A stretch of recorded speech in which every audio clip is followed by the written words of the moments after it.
Haleluya. Shalom saudara semuanya. Ya, hari ini kita akan berbicara tentang uang. Ya, mengapa kita berbicara tentang uang, Bapak Ibu Saudara?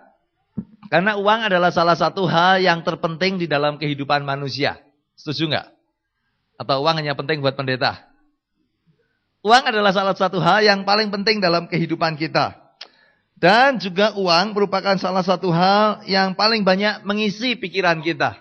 Bahkan Alkitab dengan jelas mengatakan, Bapak Ibu Saudara, di mana hartamu berada, di situ juga hatimu berada. Bapak Ibu Saudara, jelas firman Tuhan mengatakan bahwa uang adalah sesuatu yang penting di dalam kehidupan kita. Nah, mengapa kita berbicara tentang uang? Bapak Ibu, karena terlebih lagi Alkitab berbicara tentang uang. Di dalam Alkitab ada 500-an ayat mengenai iman. Di Alkitab ada 500-an ayat mengenai doa. Tapi ada 2.300 ayat mengenai uang dan harta. Oleh sebab itulah pagi hari ini kita mau berbicara tentang uang. Kita mau belajar bersama-sama tentang uang. Nah, Bapak Ibu Saudara, dengan uang, ya seseorang atau karena uang, seseorang bisa atau mau melakukan kejahatan. Kalau kita melihat televisi, ya orang yang korupsi, orang yang merampok, bahkan orang yang membunuh, sebagian besar melakukannya oleh karena uang. Tapi saudara, dengan uang kita bisa memuliakan Tuhan. Yang setuju katakan amin. Nah, kalau kita berbicara tentang uang, Bapak Ibu Saudara, seorang hamba Tuhan yang bernama Richard Halverson mengatakan bahwa uang adalah ukuran sejati karakter manusia. Kalau kita mau lihat karakter sejati manusia, jangan lihat pada waktu dia hari Minggu di gereja. Kalau kita mau lihat karakter sejati manusia, lihat caranya dia, yang pertama caranya dia mendapatkan uang. Apakah dia mendapatkan uang dengan cara-cara yang menyukakan hati Tuhan, atau dia mendapatkan uang dengan menghalalkan segala cara. Richard Halverson mengatakan uang adalah ukuran sejati manusia. Kalau kita mau lihat karakter sejati manusia, jangan lihat kalau hari Minggu di gereja, tapi lihat kalau dia ada di mall. Bagaimana caranya dia membelanjakan uang. Baru kita akan melihat karakter sejati dari seseorang. Nah, Bapak Ibu Saudara, ketika kita mengatur keuangan dengan baik, maka kita akan bisa menjadi orang yang efektif melayani Tuhan. Ya. Tapi ketika kita tidak mengatur keuangan kita dengan baik, maka kita akan mengalami kekurangan. Lalu seringkali timbul masalah-masalah dalam kehidupan. Ya, lebih dari 50% masalah rumah tangga itu akarnya adalah karena uang. Ya. Dan ketika kita menghadapi banyak masalah dalam kehidupan oleh karena uang, maka efektivitas kita di dalam melayani Tuhan, efektivitas kita dalam menjadi pembangun kerajaan Allah akan jauh berkurang, ya, jauh menurun. Bahkan kita tidak bisa melayani Tuhan oleh karena kita tidak mengatur keuangan kita dengan baik. Nah, kalau tadi saya katakan bahwa lebih dari 50% masalah dalam rumah tangga itu kalau kita telusuri bukan karena tidak cinta, bukan karena tidak cocok, tapi oleh karena persoalan dalam keuangan. Ya. Nah, artinya saudara-saudara, penting bagi orang-orang muda untuk bisa belajar mengatur keuangan sebelum masuk di dalam pernikahan. Sebab kalau seorang pria yang tidak bisa mengatur keuangan dengan baik, menikah dengan seorang wanita yang tidak bisa mengatur keuangan dengan baik, itu bahasa Inggrisnya adalah a perfect recipe for disaster. Saudara, itu bahasa Inggrisnya, ya kalau diterjemahkan, itu adalah resep yang paling sempurna untuk malapetaka. Orang bagian berpikir ketika dia single, tidak bisa ngatur keuangan dengan baik, berharap, wah nanti kalau menikah saya dapat suami yang kaya. Bisa punya banyak duit, saya nggak usah lagi harus mengatur rumah tangga. Atau pria juga, ya biasanya dia mengatakan, wah saya masih single, nggak usah ngatur duit lah. Nanti kalau saya udah menikah, saya mulai belajar ngatur duit. Dan saudara, kalau itu terjadi, maka tadi dikatakan ya, is a perfect recipe for disaster. Nah, saudara-saudara, itulah sebabnya pagi hari ini kita mau belajar tentang uang. Ya, saya juga melihat bahwa saya percaya pada dasarnya setiap orang Kristen itu adalah orang-orang yang murah hati, generous. Hatinya itu generous, ya. Tapi Bapak Ibu Saudara, saya juga melihat bahwa kenyataannya banyak orang yang ketika ingin memberi, hatinya ingin memberi, tapi tidak bisa memberi. Kenapa? Karena dompetnya kok kosong. Kenapa dompetnya kosong? Karena tidak mengatur keuangan dengan baik. Nah, banyak orang Kristen tidak memiliki purpose yang jelas dengan keuangan mereka. Ya, saya juga melihat banyak orang Kristen tidak punya purpose, ya, tidak punya tujuan yang baik dalam keuangan mereka. Banyak orang Kristen tujuan keuangannya hanya supaya bisa survive dari bulan ke bulan, supaya bisa melewati tanggal 31 gitu ya. Kalau kita lewat tanggal 31, gajian lagi, bertahan 1 bulan lagi. Atau Bapak Ibu Saudara, bagi orang yang punya banyak duit, ya, orang Kristen punya banyak duit tapi tidak punya purpose yang benar dalam keuangan mereka, akhirnya mereka menggunakan uang mereka untuk keinginan diri sendiri, memenuhi nafsunya, memenuhi apa yang diinginkan oleh hatinya, ya. Karena tidak punya purpose atau tujuan keuangan yang baik. Nah, karena itu pagi hari ini kita mau belajar mengatur keuangan kita supaya kita bisa menjadi seorang kingdom builder, ya, pembangun kerajaan Allah. Yang setuju katakan amin. Saudara, mengatur keuangan itu ada 2 sisi. Yang pertama adalah sisi uangnya sendiri, ya. Uangnya itu harus kita atur supaya kita bisa menabur dalam kerajaan Allah dan kita bisa membagikan kepada orang-orang yang membutuhkan, ya, yang kekurangan kita bisa membagikan. Tapi sisi yang lain dalam mengatur keuangan itu berkaitan dengan gaya hidup kita. Jadi kalau kita berbicara tentang mengatur keuangan, sebenarnya kita berbicara tentang membangun gaya hidup kerajaan Allah. Bagaimana kita bisa membangun gaya hidup kerajaan Allah yang lifestyle kita, Bapak Ibu Saudara, begini. Di mana lifestyle kita itu mengikuti purpose kita. Bukan income kita mengikuti lifestyle kita, ya. Jadi banyak orang itu salah. Seharusnya kita punya lifestyle yang saya katakan sebagai kingdom lifestyle, yang mengikuti purpose kita sebagai orang percaya, sebagai seorang kingdom builder. Bukan kebalikannya, bukan income kita yang harus dipacu untuk mengikuti lifestyle kita. Nah, contohnya Bapak Ibu Saudara, hari-hari ini banyak orang terjebak dengan hutang konsumtif. Ya, mau apa-apa, utang itu gampang. Pertama, kartu kredit.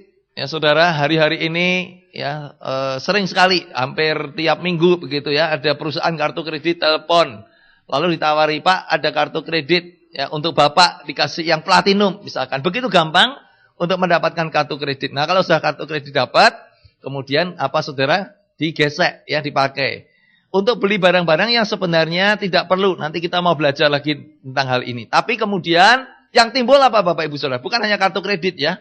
Barang-barang konsumtif hampir semua bisa dibeli dengan hutang. Mau beli televisi utang bisa, mau beli notebook utang bisa, mau beli BlackBerry utang bisa. Pakai utang semuanya. Yang terjadi kemudian apa? Yang terjadi kemudian hutang kita menumpuk. Dan Bapak Ibu Saudara, ketika hutangnya menumpuk lebih besar daripada kemampuan, apa yang terjadi? Yang terjadi itu kemudian Anda akan menjadi seperti orang yang dikejar anjing.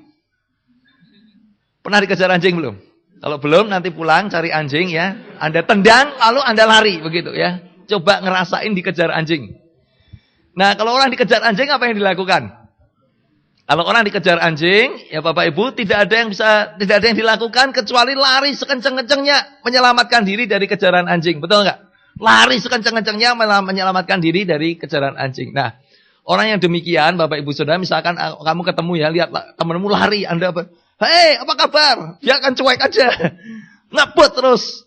Lari sekencang-kencangnya. Ya kan? Dia lihat orang lagi minta-minta. Apalagi orang minta-minta. Dicuekin lari terus. Kenapa? Karena sedang menyelamatkan diri dari kejaran anjing. Nah Bapak Ibu Saudara, banyak orang hari-hari ini hidupnya sebenarnya seperti itu. Ya, dikejar anjing. Sehingga jangankan ngomong soal pelayanan. Jangankan ngomong soal kerajaan Allah. Tidak ada di dalam pikirannya. Kenapa? Yang di dalam pikirannya cuma satu. Bagaimana saya bisa selamat dari bulan ke bulan, tidak dikejar oleh anjing yang mengejar saya, yaitu hutang di dalam kehidupan kita. Nah, Bapak Ibu Saudara, ya, banyak orang kemudian, ya karena lifestyle yang tadi saya katakan ya, karena gaya hidupnya yang tidak benar begitu, pengeluarannya begitu besar karena lifestyle tertentu, kemudian apa yang terjadi? Ya, harus bekerja keras. Harus punya kerjaan tambahan, kerjaan kedua. Saya pernah ketemu orang punya kerjaan ketiga. Jadi dari pagi sampai sore itu kerja. Nanti sore sampai malam kerja di tempat lain, ya. Malam kerja lagi di tempat lain. Bayangkan sampai punya 3 pekerjaan hanya untuk bisa memenuhi standar hidupnya, lifestyle tertentu. Nah, akhirnya banyak yang harus dikorbankan, ya, keluarga dikorbankan. Ada yang mengorbankan kesehatannya, ya bayangkan kalau orang kerja sampai 3 shift begitu mana kuat, lama-lama badannya jebol ya saudara. Dan terutama pelayanan dikorbankan ya. Seringkali banyak orang kalau diajak, ayo pelayanan, selalu jawabannya mengatakan, wah saya tidak ada waktu. Kenapa harus kerja? Nah kalau ditelusuri kenapa harus kerja? Oleh karena harus punya income tertentu ya. Kenapa harus punya income tertentu? Oleh karena lifestyle, gaya hidupnya yang tidak sesuai dengan gaya hidup seorang kingdom builder, pembangun kerajaan Allah. Nah, kita mau belajar mengenai mengatur keuangan. Beberapa fakta mengenai mengatur keuangan, Bapak Ibu Saudara. Yang pertama, bahwa mengatur keuangan itu tidak mudah. Betul? Mengatur keuangan tidak mudah. Siapa yang setuju? Nah, kalau mengatur keuangan itu mudah, tidak ada orang yang punya masalah dalam keuangan. Ya kan? Mengatur keuangan itu tidak mudah. Yang saya maksudkan begini Bapak Ibu Saudara. Kalau kita mau belajar menjadi orang yang keuangannya amburadul, Anda tidak usah sekolah, tidak usah belajar. Otomatis bisa punya keuangan yang amburadul. Betul nggak? Tapi kalau kita mau belajar mengatur keuangan, menjadi seorang pengatur keuangan yang baik, seorang steward yang baik, kita harus belajar. Maka saya katakan, mengatur keuangan itu tidak mudah. Ya. Oleh karena itu perlu 3 hal kalau kita mau menjadi seorang pengatur keuangan yang baik. Yang pertama perlu skill, keterampilan. Ya, harus mau belajar. Bapak Ibu Saudara harus mau belajar. Seperti hari ini ya, belajar. Nanti bila perlu belajar lebih lagi. Bagaimana mengatur keuangan dengan baik. Yang kedua perlu kedisiplinan. Betul nggak? Banyak orang, saudara, sudah mulai belajar. Lalu membuat perencanaan. Tapi tidak disiplin. Begitu ya. Jalan-jalan ke mall. Tidak ada rencana beli apa-apa. Pulang bawa tas 3 karung. Begitu. Kenapa nggak punya penguasaan diri? Tidak disiplin. Nah kalau tidak disiplin Bapak Ibu Saudara, apa yang terjadi? Ya sebagus-bagusnya perencanaan keuangannya ya jebol juga, jebol. Kenapa? Karena nggak disiplin. Maka perlu kedisiplinan, ya perlu komitmen yang kuat. Coba katakan komitmen. Ya saya mengajak mulai hari ini, semua dari kita, tidak peduli usia Anda, anak-anak muda, ya harus belajar mengatur keuangan sejak dari muda. Sampai siapapun kita harus punya komitmen yang kuat untuk mengatur keuangan kita. Ya, tujuannya apa? Supaya kita itu hidupnya bisa memuliakan Tuhan. Kita bisa dipakai oleh Tuhan menjadi seorang kingdom builder. Kita jangan jadi orang Kristen. Seharusnya kita bisa menjadi seorang kingdom builder. Tapi kenyataannya hidup kita selalu dikejar anjing terus, saudara ya. Kemana-mana selalu dikejar anjing. Kita hatinya ingin melayani, tapi nggak bisa, pastor. Saya dikejar anjing terus. Nah, Bapak Ibu Saudara. Yang ketiga, untuk mengatur keuangan dengan baik, kita itu perlu purpose, ya, punya tujuan. Punya tujuan. Kalau kita tidak punya purpose, tidak punya tujuan, gak ada motivasinya, ya kan? Kenapa kita harus punya tujuan? Dan tujuannya ini harus tujuan yang benar supaya kita punya motivasi yang kuat. Nah, saudara, saya ingin mengajak tujuan kita harus menjadi seorang kingdom builder. Nah, kalau kita berbicara nanti kita akan berbicara tentang purpose ya. Tapi saya katakan kalau kita mau menjadi pengatur keuangan yang baik perlu 3 hal, perlu skill, perlu kedisiplinan, perlu apa? Purpose, punya tujuan yang benar. Oke? Hal kedua tentang belajar mengatur keuangan atau tentang mengatur keuangan, Bapak Ibu Saudara, pandai mencari uang belum tentu pandai mengatur uang, ya kan? Orang yang pandai cari uang belum tentu pandai mengatur uang. Contohnya gampang. Contohnya yang gampang carinya duit biasanya siapa? Artis atau olahragawan. Michael Jackson. Siapa yang tidak kenal Michael Jackson? Dia pernah punya rumah namanya Neverland. Kalau saya nggak salah, betul nggak? Ya, itu rumahnya begitu luas sampai ada kebun binatang pribadinya. Tapi apa yang terjadi ketika dia mati? Bapak Ibu Saudara meninggalkan hutang 100 juta US dollar. Nah, waktu saya khotbah ini di Semarang, itu hari Minggu, beberapa minggu yang lalu, pas hari itu Whitney Houston mati. Nah, siapa yang tidak kenal Whitney Houston? Selama hidupnya dia mendapatkan 450 penghargaan. Ya, kalau pialanya itu 450 gitu. Kaya. Artinya kaya apa? Cari duitnya gampang. Tapi apa yang terjadi? Karena tidak pandai mengatur keuangan, waktu dia mati, bangkrut, mati di dalam kebangkrutan. Ya, karena itu Bapak Ibu Saudara, masalah mengatur keuangan itu bukan hanya masalahnya orang miskin. Anda pikir mungkin, oh saya nggak perlu ngatur keuangan. Kenapa? Karena saya gampang cari duit. Penghasilan saya banyak. Gaji saya tinggi. Yang perlu ngatur keuangan itu orang miskin. Bukan. Masalah mengatur keuangan ini adalah masalahnya orang miskin dan masalahnya orang kaya juga. Bahkan saya kasih tahu Bapak Ibu Saudara, ya, bagi orang yang pendapatannya banyak, itu lebih perlu belajar mengatur keuangan. Karena biasanya orang kaya itu kalau kena masalah keuangan, masalahnya lebih gede. Contohnya, kalau Anda mahasiswa, ya, masalahnya paling banyak ngutang di warung 75.000 gitu ya. Tapi kalau pengusaha kena masalah keuangan, itu utangnya bukan 75.000, utangnya 75 miliar. Ya, jadi kita harus belajar mengatur keuangan. Baik, ini untuk siapa saja. Amin. Bapak Ibu Saudara. Lalu yang berikutnya dikatakan, semakin mudah kita mendapatkan uang, semakin gampang kita menyalahgunakan uang kita. Ini saya katakan tadi ya. Orang itu kalau Anda misalkan anak SMA di sini ya, anak SMA. Mau cari kredit card kan susah, ya betul nggak? Anda mau minta kredit card, ya nggak bisa. Jadi paling ya utang-utang kecil-kecilan. Tapi Bapak Ibu Saudara, kalau yang sudah bekerja, itu kita nggak usah minta kredit card. Tiap hari diteleponi dari bank, menyodorkan kartu kredit card. Ya, artinya semakin mudah kita mendapatkan uang, semakin gampang kita menyalahgunakan keuangan. Dan saya mau kasih tahu juga begini Bapak Ibu. Semakin gampang cari duit, semakin gampang berhutang. Dan semakin gampang terjebak di dalam overspending. Ya, ini sama juga. Jadi ketika Anda mahasiswa, mungkin ya hidupnya pas-pasan, tidak terlalu banyak masalah keuangan. Tapi ketika mulai bekerja, mulai mendapatkan income, ya gaji pertama. Wah, biasanya kalau orang punya gaji pertama itu, apa Bapak Ibu Saudara ya? Enggak tahan 2 hari di tangan habis, betul enggak? Hah? Oh, buah sulung itu yang rohani. Tapi enggak, pertama biasanya apa? Panggil teman-teman traktir dulu begitu ya. Sudah gaji pertama habis dah. Lilik enggak? Lilik ya. Jadi semakin mudah kita mendapatkan uang, semakin gampang kita menyalahkan uang kita ya. Semakin gampang cari duit, makin gampang berutang. Dan makin gampang berhutang, Bapak Ibu Saudara, makin gampang kita overspending. Contohnya kredit card ya, semakin gampang kita menggesek kan. Kalau dulu kan kalau mau belanja harus buka dompet. Dompetnya kosong ya jadi belanja. Kalau sekarang punya kredit card tinggal digesek. Bayarnya nanti dipikir belakangan begitu ya. Nah, artinya kemudian apa yang terjadi? Barang-barang yang tadinya tidak terlalu penting buat kita seolah-olah menjadi penting untuk dibeli. Apalagi ketika kita merasa bahwa sejalan dengan meningkatkan income kita, maka gaya hidup kita juga harus makin meningkat. Tadinya kalau kita beli baju, belinya di pasar loak. Sekarang beli baju harus di mall dan harus yang branded, punya merek. Ya, artinya Bapak Ibu Saudara, barang-barang yang tadinya tidak terlalu penting seolah menjadi sangat penting untuk dibeli. Nah, tiba-tiba kita merasa butuh ini, butuh itu. Ya, tiba-tiba kita merasa perlu pasang internet di rumah, perlu pasang TV kabel di rumah, perlu beli baju yang bermerek. Dan Bapak Ibu Saudara, akhirnya apa yang terjadi?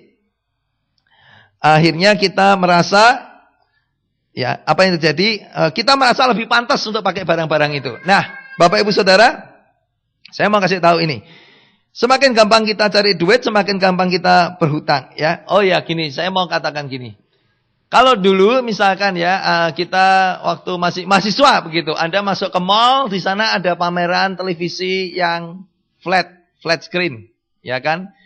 Anda masuk ke mall ada pameran TV flat screen. Lalu apa yang kita lakukan? Ngelirik aja enggak. Kita lewati saja. Kenapa? Sebab kita tahu kita tidak mampu beli ya, jadi udah dilewati saja.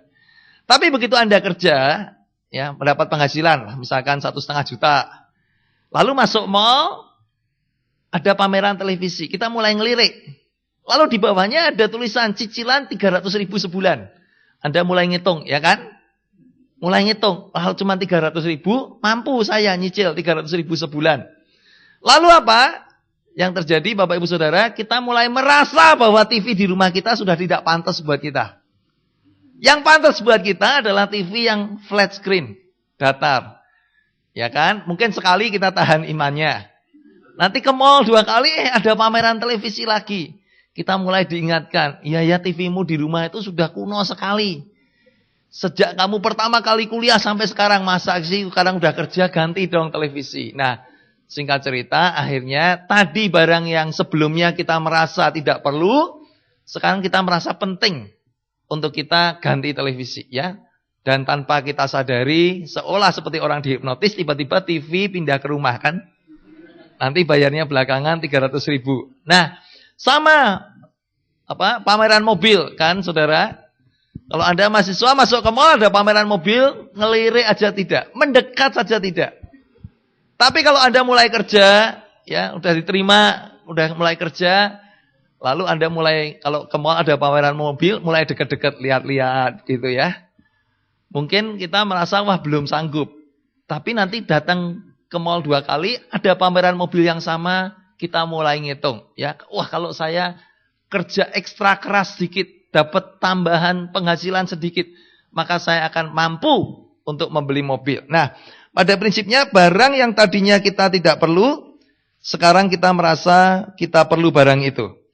Ya, dan akibatnya apa? Biasanya akibatnya semuanya itu dibeli dengan hutang, ya. Dan kalau hutangnya menumpuk, Bapak Ibu Saudara, maka kehidupan kita akan seperti orang yang dikejar anjing. Ya, tidak bisa apa-apa kecuali lari dari bulan ke bulan untuk menghindari diterkam oleh hutang. Nah, bagaimana kita bisa menjadi pengatur keuangan dengan baik? Ada 5 hal mengatur keuangan yang baik. Yang pertama harus punya tujuan yang benar. Yang kedua harus kita punya iman yang benar. Yang ketiga kita harus punya langkah-langkah yang benar. Yang keempat kita harus punya perencanaan yang benar.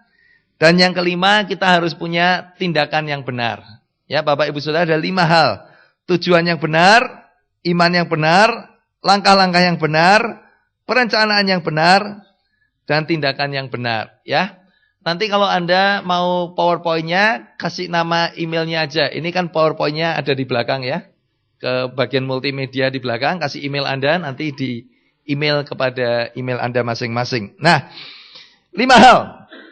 Yang pertama, mengatur keuangan itu perlu tujuan yang benar. Tadi kita berkatakan mengatur keuangan, saudara, perlu skill, perlu kedisiplinan, perlu tujuan, ya, perlu tujuan.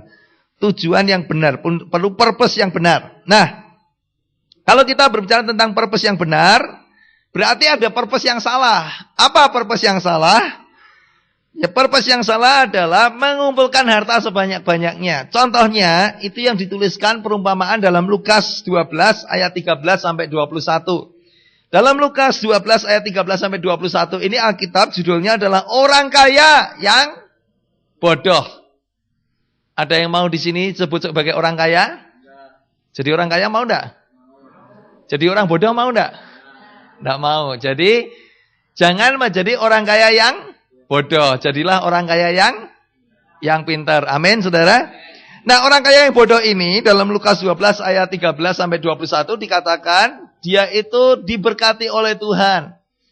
Penghasilannya banyak, panennya banyak. Lalu ketika panen, dia melihat lumbung-lumbungnya itu penuh. Lalu dia mengatakan, waduh kalau gitu aku harus membangun lumbung yang lebih banyak. Lalu dia membangun lagi lumbung yang lebih banyak. Panen lagi lumbungnya penuh. Membangun lumbung yang lebih banyak. Lalu dia mengatakan, nanti kalau lumbung-lumbungku penuh semua, aku akan menikmati kekayaan. Aku akan menikmati berkat Tuhan. Tapi itu tidak akan pernah terjadi. Kenapa? Nah, begitu lumbungnya penuh, dia bangun lumbung baru lagi. Bangun loh, jadi nggak akan pernah berhenti.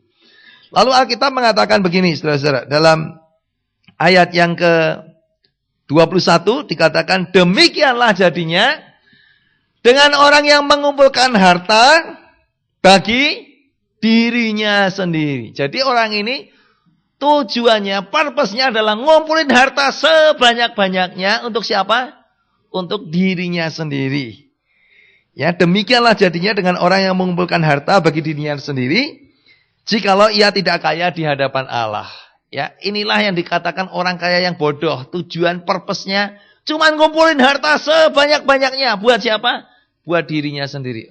Firman Tuhan mengatakan jangan jadi orang kaya yang bodoh.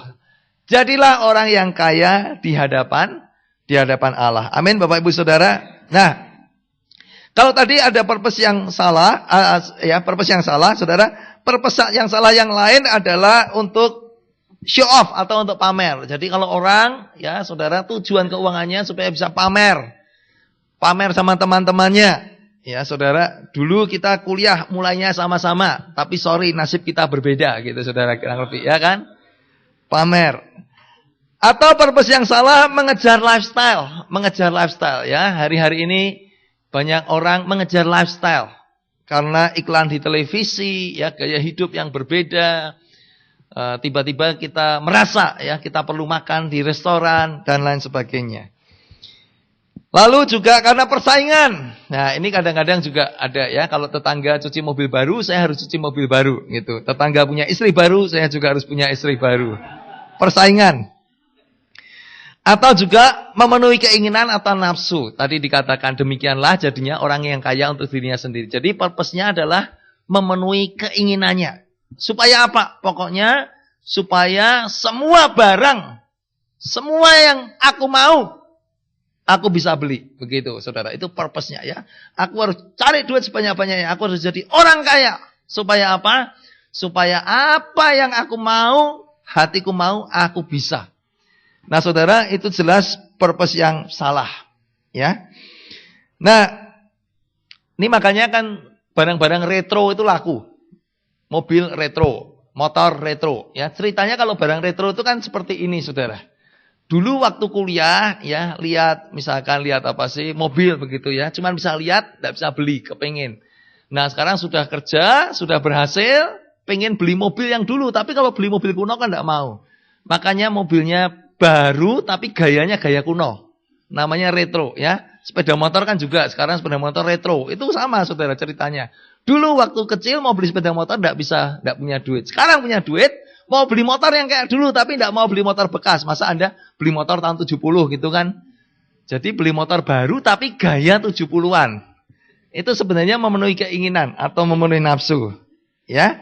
Nah, purpose yang baik tapi belum tentu benar, Saudara. Ya, purpose yang baik. Misalkan orang purpose-nya adalah untuk kesejahteraan keluarga. Kenapa kerja keras? Untuk kesejahteraan keluarga. Baik enggak? Baik. Tapi belum benar. Misalkan untuk masa depan anak-anak. Kalau orang kerja keras, kenapa untuk masa depan anak-anak? Baik enggak? Baik, tapi belum tentu benar. Ataupun untuk menolong atau membagikan kepada orang miskin. Ini baik. Tapi belum tentu benar. Nah, pertanyaannya sekarang apa purpose yang benar? Saudara, the financial purpose of a kingdom builder, ya. Tujuan keuangan dari seorang kingdom builder adalah apa yang namanya financial freedom. Coba katakan financial freedom. Apa itu financial freedom? Banyak orang kalau mendengar kata financial freedom, terutama Anda yang ikut MLM begitu, ya, diiming-imingi financial freedom, kebebasan keuangan. Dan seringkali itu kebebasan keuangan atau financial freedom itu didefinisikan sebagai gini. Nanti ada satu masa dalam hidupmu, kamu tidak usah lagi harus kerja, tinggal ongkang-ongkang kaki, maka uang akan terus mengalir. Bapak, Ibu, Saudara, banyak orang mendefinisikan financial freedom seperti itu. Tapi itu bukan definisi saya tentang financial freedom. Amin? Definisi kita sebagai seorang kingdom builder tentang financial freedom itu begini. Yaitu kita memiliki kebebasan untuk memilih gaya hidup yang membuat kita dapat memuliakan Tuhan. Melalui uang dan harta yang Tuhan percayakan kepada kita. Sekali lagi, financial freedom adalah kalau kita memiliki kebebasan untuk memilih gaya hidup yang membuat kita dapat memuliakan Tuhan. Melalui uang dan harta yang Tuhan percayakan kepada kita. Ya, financial freedom itu artinya kita bisa memilih gaya hidup kita. Kita bisa menentukan, kita bisa set gaya hidup kita. Tidak dipengaruhi oleh teman-teman kita. Tidak dipengaruhi oleh apa kata dunia. Tidak dipengaruhi oleh tren. Tidak dipengaruhi lifestyle. Tapi kita menentukan gaya hidup kita sesuai dengan purpose kita sebagai seorang kingdom builder.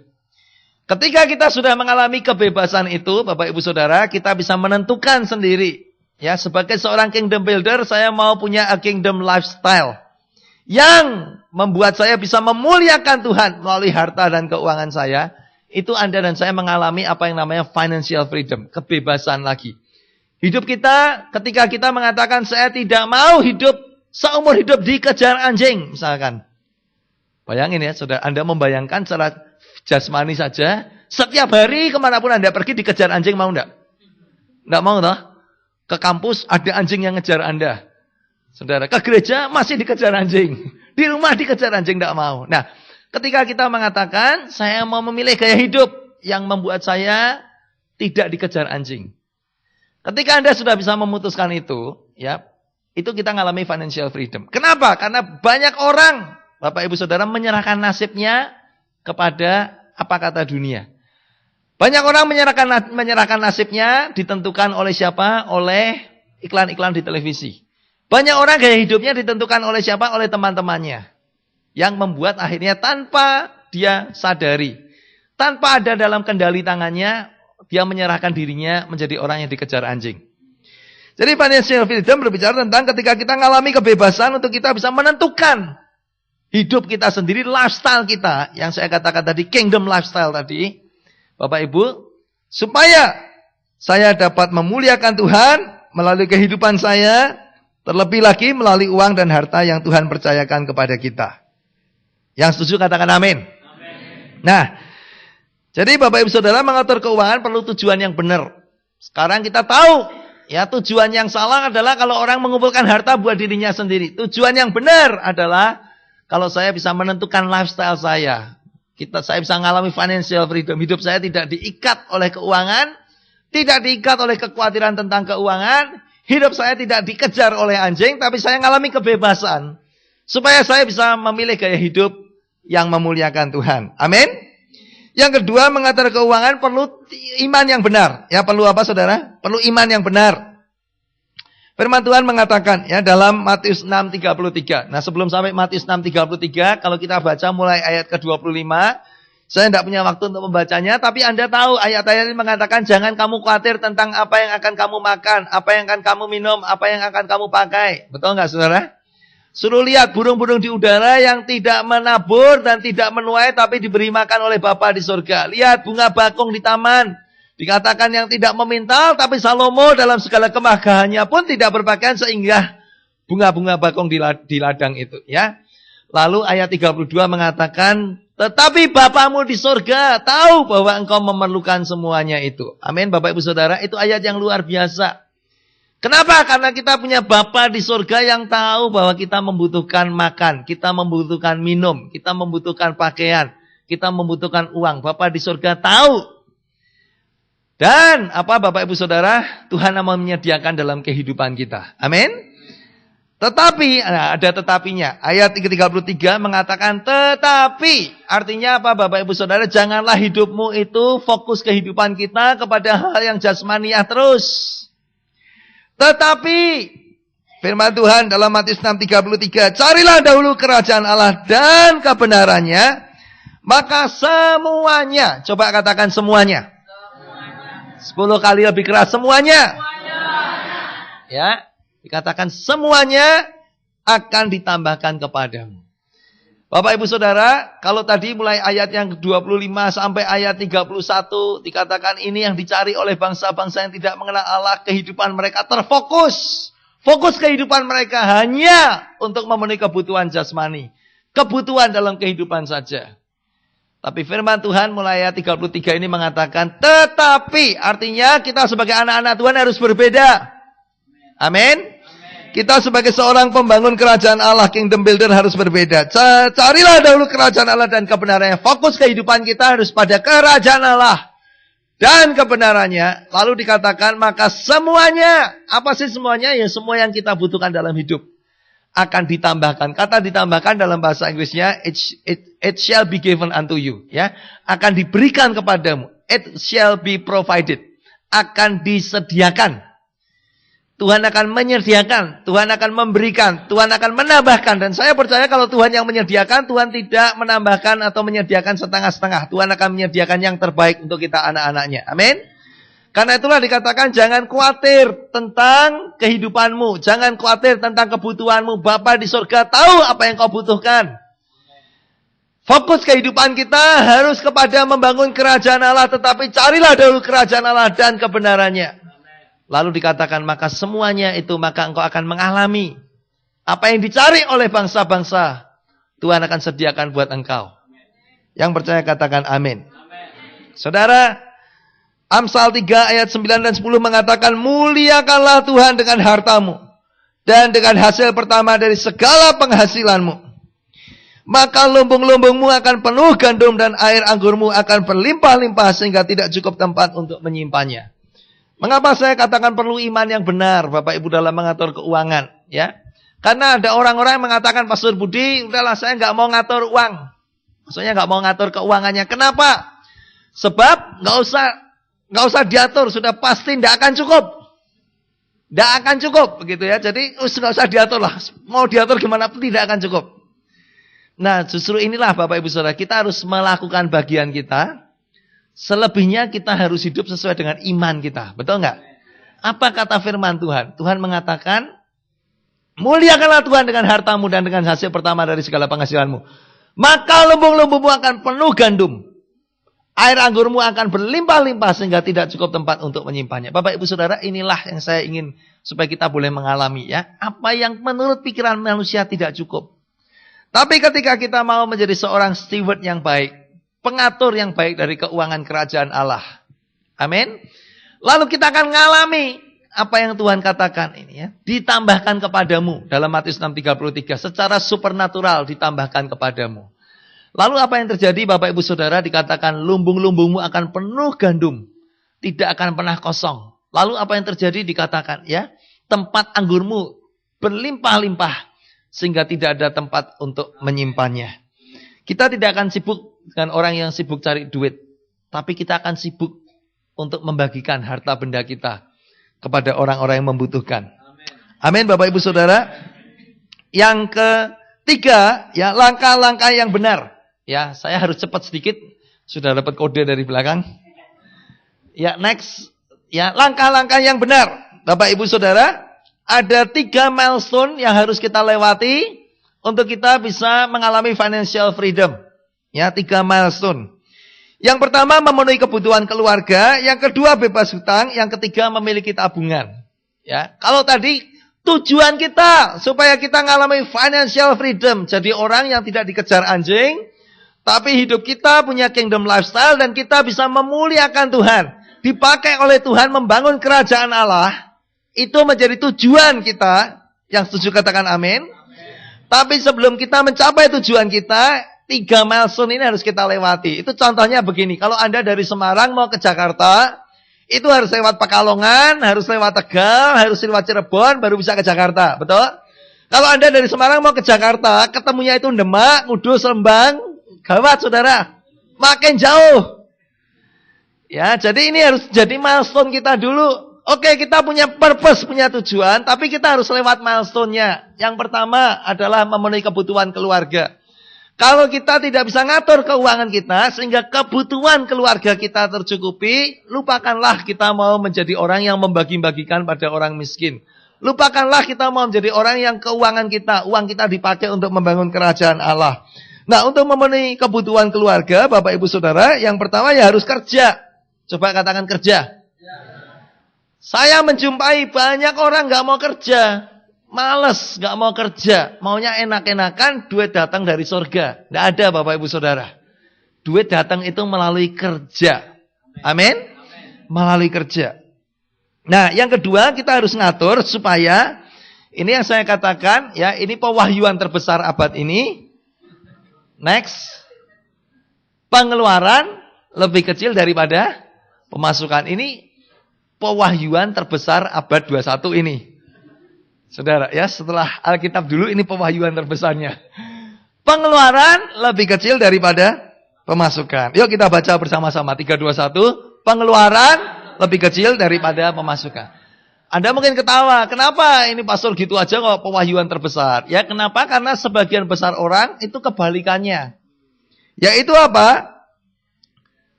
Bukan, pemasukan lebih besar daripada pengeluaran. Ya, artinya kita set dulu pengeluaran kita, lalu kita cari pemasukan yang harus lebih gede. Masalahnya, meningkatkan pendapatan kita itu tidak gampang. Betul enggak, saudara? Cari uang 1.000 dan mengirit uang 1.000 gampang mana? Lebih gampang ngirit 1.000. Kenapa? Karena cari uang 1.000 itu belum tentu bisa dapat. Tapi kalau ngirit uang 1.000, uangnya kan sudah Anda punya, tinggal diirit ya. Maka harus kita melakukan sesuai dengan pewahyuan ini. Pengeluaran harus lebih kecil daripada pemasukan. Artinya Bapak Ibu Saudara, kita tahu dulu berapa pemasukan kita, lalu kita harus ngatur keuangan kita. Sebagaimanapun harus lebih kecil daripada pemasukan kita. Amin?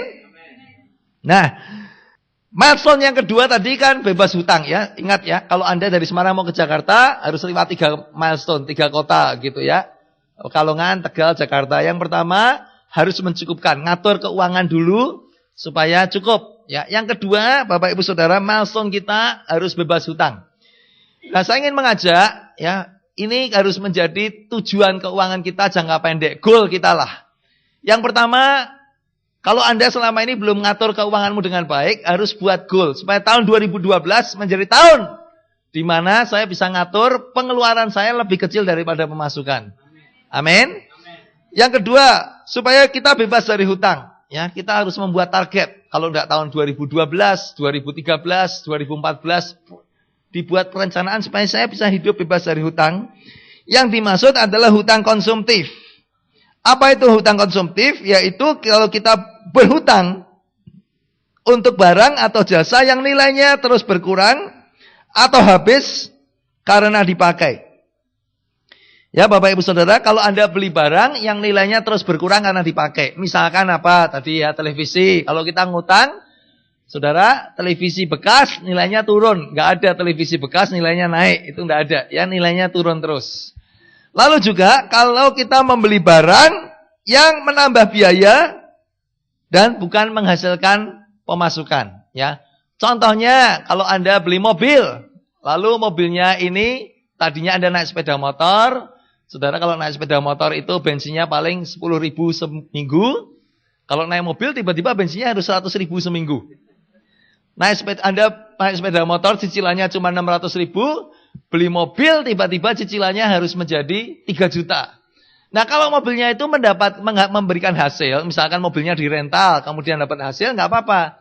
Tapi kalau mobilnya tidak mendapatkan hasil, ya artinya penghasilanmu tidak bertambah dengan adanya mobil, itu namanya hutang konsumtif, ya. Dan hutang konsumtif kita harus menjadi orang yang bebas dari hutang. Amin, Bapak Ibu Saudara. Nah, milestone yang ketiga. Nah, ini sebelum saya masuk ke situ tentang hutang ya. Jadi begini Bapak Ibu Saudara. Jangan cepat terpesona dengan orang yang kelihatan kaya, mentereng, dengan gadget yang terkini, selalu makan di restoran mahal, sampai kita bisa melihat kredit cardnya gitu. Jadi kalau dari luar jangan mudah terpesona, bling-bling gitu Saudara ya. Hah? Bling-bling kelihatannya tapi dalamnya itu sebenarnya bolong gitu ya, negatif. Oleh karena ditunjang oleh kartu kredit. Oke. Nah, oke, saya harus meloncat sedikit. Yang ketiga adalah Saudara? Memiliki tabungan ya. Milestone yang ketiga memiliki tabungan ya. Kita harus memiliki tabungan untuk 4 hal. Yang pertama untuk berjaga-jaga ya, 3 bulan pengeluaran kita untuk jaga-jaga aja Saudara, tiba-tiba sakit, tiba-tiba motornya rusak atau apapun. Yang kedua menabung untuk masa depan. Yang ketiga menabung untuk menabur. Tadi saya katakan banyak orang hatinya ingin menabur tapi kantongnya kosong, tidak pernah menabung ya. Jadi ketika ingin memberi tidak bisa memberi, tidak punya duit. Kenapa? Karena nggak punya tabungan. Lalu yang keempat yang tidak kalah penting adalah menabung untuk investasi. Ya Bapak Ibu Saudara. Jadi kita harus mulai belajar punya investasi. Tapi ini topik yang berbeda. Ya, lain kali kita bicarakan. Nah, sekarang yang Saudara, yang ke berapa ini? Yang keempat ya. Dalam mengatur keuangan perlu apa? Perencanaan yang benar. Amin. Perencanaan yang benar. Nah, ini Bapak Ibu Saudara, ini kalau kita bisa memfoto caranya orang atau duit sebagian besar orang itu gini. Ya, next. Prioritas keuangan kebanyakan orang, yang pertama untuk konsumsi. Untuk apa? Konsumsi. Yang kedua untuk bayar utang. Cicilan lah, cicilan motor, cicilan TV, cicilan sofa, semuanya. Kenapa itu prioritas kedua? Sebab kalau nggak bayar didatengin debt collector ya Kak. Jadi terpaksa bayar. Yang ketiga memenuhi keinginan, yang keempat menabung, yang kelima menabur atau membagikan. Nah, persoalan dengan ini apa? Persoalan dengan ini adalah keinginan manusia itu banyak, betul nggak? Yang keinginannya banyak cuman saya apa Anda? Kalau saya masuk di Semarang itu ada toko namanya Ace Hardware. Kalau saya masuk Ace Hardware itu sepertinya semua barang di situ bagus.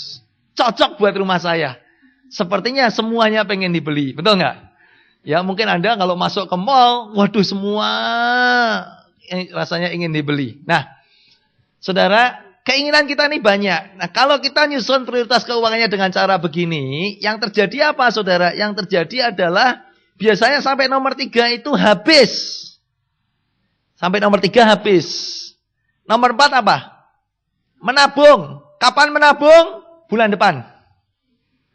Kapan menabung? Bulan depan. Kapan menabung? Bulan depan. Kapan menabungnya? Bulan depan terus, tidak akan pernah terjadi. Lalu yang kelima menabur untuk kerajaan Allah dan membagikan untuk orang yang berkekurangan. Kita jadi orang yang menyalahkan Tuhan. Kita mengatakan Tuhan bukan salah saya, duitnya udah habis duluan. Kalau Tuhan memberkati saya banyak, pasti saya akan bisa menabur dan membagikan. Nah, Bapak Ibu Saudara, ini masalah ya. Jadi bagaimana prioritas keuangan yang benar sebagai seorang kingdom builder, Bapak Ibu Saudara? Next. Nah, ini ya sebagai seorang kingdom builder. Yang pertama, kan tujuan keuangan kita supaya bisa memuliakan Tuhan. Betul enggak? Karena itu menabur dan membagikan harus menjadi prioritas yang utama. Nomor 1. Amin. Nah, yang nomor 1 ya kalau perpuluhan termasuk di situ berarti minimum 10% itu harus menjadi the first 10%. Perpuluhan kita harus menjadi the first 10%, bukan the last 10% dari income kita. The first 10% itu untuk Tuhan. Tapi kan Alkitab mengatakan perpuluhan itu memang punya Tuhan. Artinya kita itu belum menabur. Perpuluhan itu memang miliknya Tuhan. Artinya kita belum memberi. Ya, apalagi kita mau memberi kepada orang-orang miskin. Anak asuh misalkan begitu. Artinya kita harus set. Berapa banyak dari penghasilan kita? Entah 11%. Pokoknya kan lebih dari 10%. 12%, 13%, 15%, 20%, 50%. Bapak Ibu Saudara, ya untuk kerajaan Allah. Dan untuk orang-orang yang membutuhkan. Nah, hari-hari ini ada satu gerakan di seluruh dunia, bukan di seluruh dunia, di kalangan orang-orang kaya yang diprakarsai oleh Bill Gates dan Warren Buffett. Yaitu orang-orang kaya ini diajak memberikan 50% dari penghasilan mereka. Ya, dikumpulkan dalam satu yayasan yang dikelola oleh Bill Gates dan Melinda Gates. Ya, 50% bayangkan Bapak Ibu Saudara. Mereka men-set yang paling pertama itu 50%. Yang kedua adalah untuk membayar hutang. Bapak Ibu Saudara, ya. Untuk membayar hutang. Ada orang mengatakan gini, kalau kita punya utang 1 juta dengan bank, maka kita punya masalah dengan bank. Tapi kalau kita punya utang 100 miliar dengan bank, bank yang punya masalah dengan kita. Jadi, kalau Anda utang, kesimpulannya apa? Utang? Kalau utang apa? Jangan tanggung, bukan. Kalau utang bayar, oke? Okay? Kalau utang bayar, ya bayar utang. Nah, di sini juga Bapak Ibu Saudara, kita harus ngeset supaya seluruh cicilan kita, kalau Anda nyicil sepeda motor, ya Anda ya, beli mesin cuci gitu karena buka laundry, maksimum cicilan kita itu 35% dari penghasilan kita. Yang ketiga adalah konsumsi untuk kebutuhan. Tapi kita sudah ngatur supaya apa? Pengeluaran kita lebih kecil daripada pemasukan. Ya. Yang keempat, menabung dan investasi. Itu kita set minimal 10% dari penghasilan kita untuk menabung. Baru yang kelima adalah memenuhi keinginan. Kenapa ditaruh yang paling bawah? Karena ini banyak Bapak Ibu Saudara ya. Jadi kalau ada sisanya baru kita sampai ke nomor 5. Amin? Nah, yang terakhir Bapak Ibu Saudara, ya. Yang terakhir, kata terakhir selalu menjadi kata penghiburan di setiap khotbah. Kalau sudah terakhir begitulah rasanya penghiburan. Yang terakhir Bapak Ibu Saudara adalah tindakan yang benar. Ya, ngatur keuangan perlu tindakan yang benar. Nah, kalau saya berbicara tentang tindakan, saya mau satu saja tindakan. Berapa tindakan? Coba katakan satu tindakan. Ya, satu tindakan apa? Mulai hari ini perhatikan baik-baik bagaimana uang kita pergi dari kita. Satu saja tindakan, Bapak Ibu Saudara. Mulai hari ini perhatikan baik-baik bagaimana uang kita pergi dari kita. Jangan izinkan uang kita jadi uang yang kurang ajar. Ternyata uang bisa kurang ajar ya. Yaitu apa? Pergi tanpa pamit. Tiba-tiba rasanya 2 minggu lalu saya masih punya banyak uang. Sekarang uangnya nggak tahu kemana. Nah itu uangnya kurang ajar. Pergi nggak pamitan kan? Jadi kita mau perhatikan baik-baik ya. Diperhatikan. Jangan boleh ada 1 rupiah pun pergi dari kita tanpa seizin kita ya. Tanpa sesuai dengan keinginan kita. Betul nggak? Wah kalau sesuai dengan keinginan kita gawat. Kenapa? Karena keinginan kita banyak. Harus make sure uang kita pergi sesuai dengan perencanaan kita. Ya, karena itu harus dicatat, bandingkan dengan perencanaan, lalu kita bisa menyesuaikan. Ya, Bapak Ibu Saudara, kembali tadi ayo kita belajar menuliskan my financial dream. Berapa persen penghasilan saya untuk menabur dalam kerajaan Allah? Berapa persen penghasilan saya untuk dibagikan? Berapa persen financial dream saya, kapan saya bebas hutang? Ya, kapan kita mau memiliki tabungan? Saya berdoa Bapak Ibu Saudara supaya kita bisa menjadi seorang kingdom builder ya dengan mengatur keuangan kita dengan baik. Penting sekali untuk kita bisa mengatur keuangan kita dengan baik karena Tuhan mau supaya kita menjadi orang-orang yang kaya, tapi kaya di dalam Tuhan. Betul Bapak Ibu Saudara? Kita tidak menjadi orang yang sibuk mengumpulkan harta sebanyak-banyaknya untuk diri kita sendiri. Dikatakan itu orang kaya yang bodoh. Tapi Tuhan mau kita menjadi orang kaya yang bijaksana. Orang kaya di dalam Tuhan. Dikatakan orang yang sibuk tidak mengumpulkan harta. Tapi sibuk untuk kita membagi-bagikan. Kenapa? Karena firman Tuhan menjanjikan.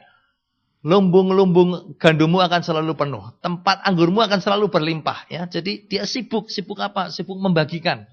Supaya gandumnya ini dibagikan. Supaya anggurnya dibagikan. Saya berdoa supaya setiap dari kita, Bapak Ibu Saudara, ya kita bisa mengalami financial freedom, kebebasan untuk kita bisa menentukan gaya hidup kita, membuat kita bisa efektif melayani Tuhan. Amin. Amin. Tuhan memberkati. Pagi hari ini kita akan ambil bagian dalam perjamuan kudus. Ya, saya bisa mengundang para petugas, musician. Baik, pagi hari ini kita akan ambil bagian dalam perjamuan kudus, Bapak Ibu Saudara. Mari sebelumnya kita akan lebih dahulu berdoa. Terima kasih Tuhan untuk pagi hari ini. Kami boleh ada di dalam rumah-Mu Tuhan. Kami boleh ada di dalam hadirat-Mu. Sebentar kami akan ambil bagian dalam roti dan anggur. Roti yang melambangkan tubuh Tuhan Yesus yang terpecah di atas kayu salib. Anggur yang melambangkan dari darah-Mu Tuhan yang tercurah. Membasuh setiap kutuk dalam kehidupan kami. Mematahkan kuasa dosa dalam kehidupan kami. Kami percaya Tuhan ada kuasa Tuhan dalam setiap kali kami melakukan perjamuan kudus. Kami percaya bahkan pagi hari ini juga Tuhan, Engkau mau melakukan perkara-perkara yang besar dalam hidup kami. Engkau mau menjamah hidup kami, mengubahkan hidup kami Tuhan. Mari Tuhan hamba berdoa pagi hari ini, jangan ada yang terlewatkan. Setiap dari anak-anak-Mu Tuhan boleh mengalami jamahan Tuhan. Hidup kami dijamah oleh Tuhan di tempat ini, diubahkan. Mari Tuhan yang lemah Tuhan kuatkan pagi hari ini. Yang terikat Tuhan merdekakan. Terima kasih Tuhan. Di dalam nama Tuhan Yesus. Amin.